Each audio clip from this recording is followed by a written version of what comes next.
Bonjour à tous. Avec cette vidéo, je vais vous montrer comment ajouter des soldes de vacances. Ça veut dire exporter et importer des soldes en masse. Via Strobo, nous avons deux possibilités.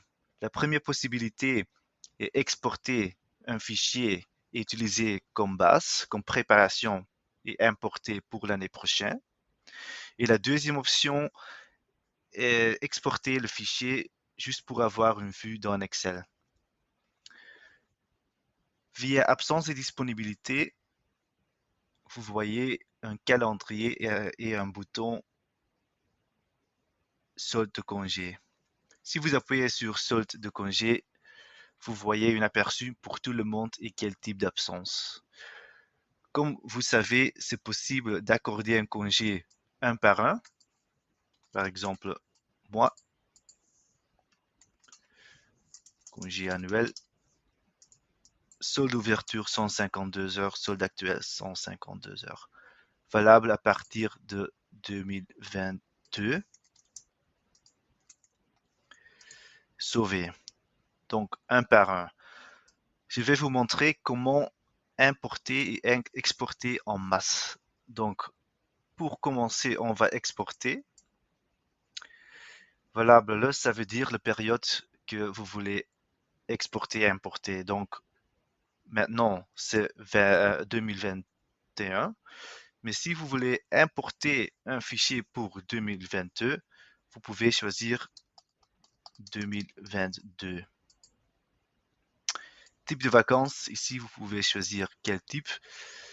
Je vais seulement choisir les plus courants, donc jours fériés et vacances annuelles. Les statuts, c'est aussi selon préférence. Je vais prendre temps plein ouvrier et temps plein employé. Donc ça veut dire Michael B. et Vincent sont sélectionnés. Ici, vous avez la possibilité de préparer pour importer plus tard. Donc ça, c'est le truc qu'on est en train de faire aujourd'hui. Donc, si vous voulez juste avoir une vue en Excel, ce n'est pas vraiment nécessaire de cocher. Mais pour aujourd'hui, on va télécharger le fichier comme préparation. Inclure des soldes feeds, ça veut dire que, imaginez si vous voulez commencer un nouveau compteur, ça c'est inclus. Exporter. Exporter la solde en Excel et c'est téléchargé. Je vais ouvrir le fichier et je vois ici que Michael B et moi sont dedans. Ici, c'est vraiment important, c'est seulement nécessaire de changer le solde nouveau. Donc, ce n'est pas nécessaire de changer le contenu ici.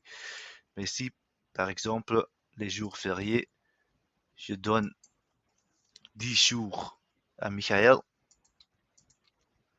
solde d'ouverture, nouveau solde, et aussi à moi, et congé annuel 152 heures, 20 jours, alors, et 114 heures. Maintenant, je vais clôturer et je clique sur sauver. J'appuie sur fermer ici. Donc, l'export est fait. Donc, après, je vais appuyer sur importer. Je vais choisir le fichier ici. Solde du fichier, nous avons deux options. Ajouter au solde actuel, ça veut dire qu'on va ajouter aux des soldes qui sont déjà dedans, ou transférer les soldes courants. Ça veut dire on va écraser et on va commencer à nouveau. Transférer les soldes à courant. Tenir compte des jours fériés demandés. Ce sont des absences demandées au lieu des jours fériés. Je vais appuyer sur ça depuis le 1er janvier 2022. Importer et importation réussie. Donc maintenant, si je complète ou je remplis Vincent, je vois pour 2021, il a 152 heures et il reste encore un jour, demain, après-demain. Les jours fériés sont déjà finis. Mais pour 2022, vous voyez, il a encore 10 jours et 20 jours à prendre.